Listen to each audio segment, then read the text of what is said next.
Hey guys, welcome back to whatever this is, and on today's episode, I really do want to talk about a franchise that meant a lot to me when I was younger. I still love it very so much, and this month is the anniversary of that franchise starting. So, whatever this is, let's get into it. Starting with Megaman Battle Network, number 1.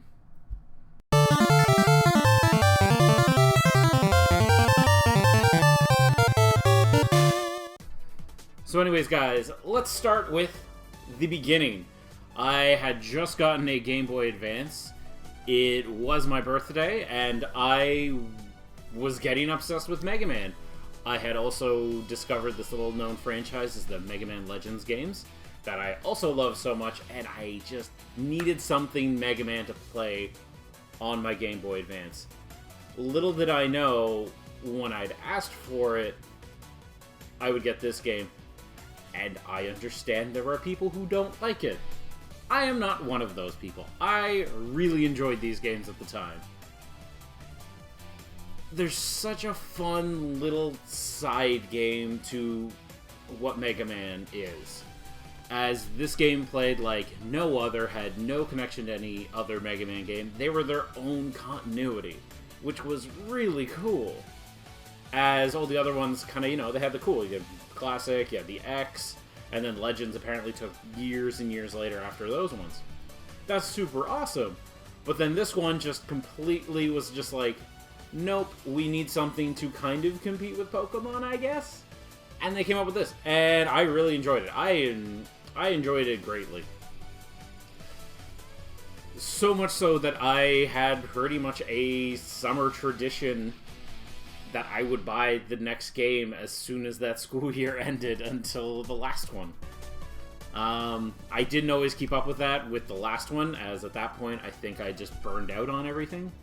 But I picked up the 6th one years later, but I'll get into that later. So this was a franchise I absolutely love. So let's talk about the simple stuff right to begin with. What's the story? The WWWs, or they just mean to make it stand for The World 3, which is run by Dr. Wily, just wants to take over the internet. That's it. It's a simple plan, basic game, basic structure. So, you fight Electric Man, Iceman, Bomberman, Gutsman. They're all in here, and they have these really unique, cool forms. And the combat system is this 9x9 grid, where you have to pretty much build a deck of battle chips, which essentially are just cards, to send them to Mega Man over the internet, as you are playing as another character named Lan as well, who lives in the real world, and Mega Man is his NetNavi. So he would send him these chips, the chips used to battle, or you can just use your Buster and just blow everything up. Both are excellent options for this game. And swords were a big play in this game. Like, if you had ever seen the anime, the swords were a big deal. And I just really enjoyed it. It's not the most complex game in the world. It's not the deepest game in the world. It's a nice, light game that, at the time, I wanted something to play, obviously, when I was younger. And it did what I wanted it to. And I always remembered the second game, when I ended up picking that one up. I remember it kept getting delayed for whatever reason. I was on a family trip in San Diego, and I was gonna pick it up there, and it got delayed like 2 weeks. So I was like really upset by that. But hey, these things happen, and that was really awesome. But I do remember beating this game, and the day I beat it, I got a call from like a local place near my house, and I'd won some kind of contest for, I think it was like a free pizza or something. Love these games so much, as well as Mega Man 2 here. Its story was taking everything this game did and making it better. And it actually built upon what was already there. And considering the time crunch on this game, because these games came out like super crunched together, it was really impressive. And then this is where they got into their flow of every year they dumped a new one. Because they realized success of this one, there was a ton of success with this one. And then when it came to the third one, this is where they started to change them to more closely resemble Pokemon in the sense of how they release them. So with each version, they did 2. So they would do blue and white, which, if I'm remembering this correctly, and I'm positive I am, it's actually black and white, but they didn't want to do that in North America, so they made it white and blue, and that was the third game. The third game, this is where the anime started too. There was an anime that started in between these, and this is where they started taking a lot of cues from the anime. So you ended up seeing a ton of stuff that was evolved in the show creation kind of starts spilling into the games, which was good because it actually cleaned up a lot of stuff, especially lore or how things mechanically work, as the show was actually quite popular. And they pretty much just based each season off one game, which was really neat. And the third one was where it really started to get popular. I remember a lot of people were playing it. No one was really talking about it, but I know a lot of people were playing it. This is when I noticed the fandom's getting really big online, and it was really awesome. And to me, this is also, like, this was the game I remember playing, like, as I was leaving elementary school. I remember, you know, had a doctor's appointment nearing the end of school, took the day off and picked this up, and then played it for the rest of the day. That was super awesome because, you know, hey, I didn't want to go to school too often when I was in that grade. And then I picked up, obviously, the fourth one. I remember being in summer school. I couldn't sleep one night, and I remember I pretty much plowed through this game in one entire night. Out of the batch, this is probably the worst one, though, as it has the most simplistic format. It's literally like lands going around and doing tournaments. It's the tournament arc, and it wasn't a good tournament arc. This is where, like, the fatigue for me, I think, started to kick in. It wasn't very good. I do enjoy it. I love the souls that they came up with. So in this game, their big mechanic was fusing Mega Man with another character, which was great. I just wish this game was better. Which was great because they still took this mechanic and put it into the next game into the franchise, which was really awesome. And that was Megaman Battle Network number 5. And with number 5, this is where it got really neat. You not only controlled Mega Man, you ended up controlling everyone on the team. So if you had Search Man, Proto Man, Colonel, there was the helicopter guy, Tomahawk Man, you controlled them and not just land. And there was like this heavy strategy mechanic, because I didn't buy 5 when it came out. I think I was short, so I just ended up renting it and beating it. And I did really like it, and I always meant to pick it up, which I obviously did. But then a few months later, I picked up this version instead, because where these were coming out at the beginning of the summer, the DS had come out by the time 5 had come out. So they released Mega Man Battle Network 5 DS, or Twin Leaders. This was neat, because you actually had both games on one cartridge. They added in a few DS features. I really like the fact that they kind of had the Japanese voice work in there, and as a kid who really loved the franchise, it was cool to just hear those Japanese voices for the first time, as they cut out everything else, as this actually had the opening to its third opening, Stream. Be Somewhere by Busy. In the Japanese version that's there, they took it out of this one because, like, North Americans, they don't want to hear the Japanese music. They don't understand it. So they took it out instead of just leaning into it. But I always liked this one, especially this version in particular. So for the longest time, I never actually had the GBA version. And then this is where everything got a little odd. With the 6th game, this is the finale of the Mega Man Battle Networks. So number 6 comes out, and because 5 had a DS port, I just thought to myself, oh wait, I'll pick up the DS version when that drops later in the year. They'll just announce it in a month or 2. And then it never got announced. And because it didn't get announced,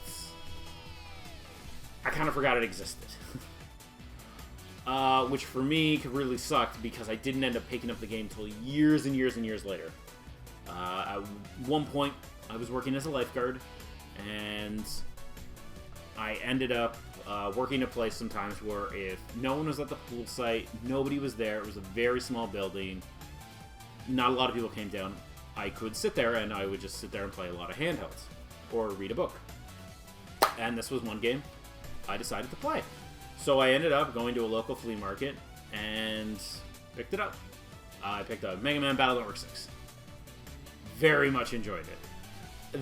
This, I thought, was a great conclusion to the game. It took all of the story aspects that were really good, except it felt a lot closer to 2 on how strong it is. As this was the end. They wrote it knowing, hey, we're not getting another chance. Capcom will not let us use these 2 characters again. And that's really unfortunate, as I do really like Lan and Mega Man. They're great little characters. You know, I obviously, as a kid, really projected myself onto them. I thought it was so cool. I love the concept of this. And this was the finale. And they even, like, they gave it an epilogue. Like, they didn't need to go as far as they did. It is one of the best Mega Man games. And I kind of like the fact that for the Battle Networks, I think it's the shortest. And I think that actually makes it stronger, as it just kind of made the story more seamless. Or, like, say number 4 was probably the worst by taking a really thin plot and chopping it up into even super bite-sized, and then you have these big empty portions where it's like, tournament arc. And it was excellent. And each iteration got a season. And what's even funnier is, once they finished the show, this is where I was, like, really impressed with them. They actually went and adapted one of the spin-off games, Mega Man Network Transmission, for the Nintendo GameCube, which was more or less just a 2D Mega Man game, but on the GameCube. And it was really good. It takes place in the strangest spot, right in between 1 and 2, as it came out when 3 came out, as this was the anniversary year for Mega Man, so there was a ton of Mega Man stuff coming out at that time, but they made it plot-wise slam right here, so it was the bridge between these two to explain some, probably not even that much, but like it was to explain something away, probably, you know, nerfing Mega Man. Unfortunately, the only reason why I say that is I never actually finished Network Transmission. It is actually notoriously hard. I do like it. I think the longest I've gone was like 5 hours in. I think I was halfway through. I wasn't very good at it at the time. I have been meaning one day to go back and play it. It is a really unique Mega Man experience, that being said. And I think using the Mega Man mechanics of giving the battle chips to your NetNavi really changed the dynamic of the game, as it's completely different than these two. The only game this one is kind of similar to was in Japan. There was the Wonder Swan Mega Man game. We didn't get it here, obviously. I played the fan translation for a few minutes. It was enjoyable. If I got a better way to play it, I would rather do that, but that's all I can do on it because it never was officially released. But I love this franchise. I wish it would come back. It did come back in some capacity, but it wasn't like this. I love the Battle Network games. I watched the show like crazy. And I know I've mentioned this fansub before. They don't exist anymore, but there was Wolfpack Productions who did fan subs for fans back in the day. And Anime Heaven. I almost forgot Anime Heaven. They almost did it. They did it together. They got really close to the end. There was like a splinter or something went on. They ended up making another anime group called Paku Subs, which they still, the website last I checked was still up. And they were still trying to get through it. They didn't quite finish it. So all of the show is subtitled just about to the end. There is a group called Irregular Hunters, I believe, and they are fan subbing the rest of it, which is really awesome. Like, this show was a big deal in the early 2000s. I don't think it was the biggest deal, but it was a big deal to me, and that's what matters, and that's why this is my show. And I really love it so much that I don't really buy these too often, but I did even end up getting my hands on the art book for this game. And it has some incredible art. Like, even on the back, you can just see how good this art is, as this was so influential to me growing up in, like, what art styles I really like. I loved just all these characters. You even got Melu there, which there was even, like, a weird dub kind of done, and I remember having so many issues thinking I was some big anime purist and they're not pronouncing the names correctly. But it was done at a time when that's how you dubbed it. And nowadays, I'm just kind of nostalgic for it because they'll never dub shows like the way they did this show or Hamtaro. Those are days gone by. Even Pokemon, like, there are some weird gems of a jokes in that show. And this show did have a pseudo-sequel. I'm not going to get into it here, but it's called Megaman Star Force in North America. This one is really cool. I'll talk about this one on another day. But I just want you to know, hey, it did have a sequel. That's pretty much its Mega Man X to the classic series. And I am just always fascinated to know who actually liked this show besides me, because nobody talks about it nowadays. It is one of the few games that I think Capcom needs to make a Mega Man collection of, and I don't know if they're going to do it. And I really hope they do. So, anyways, guys, that's it for this week's episode. I love the Mega Man Battle Network series. You guys hopefully like the Mega Man Battle Network series. I don't know. Leave me a comment down below. Let me know what you think. And if I missed anything, and I know this was a lot of meandering, please, guys, like, comment, subscribe. Take care, have a good one, and always wear a mask.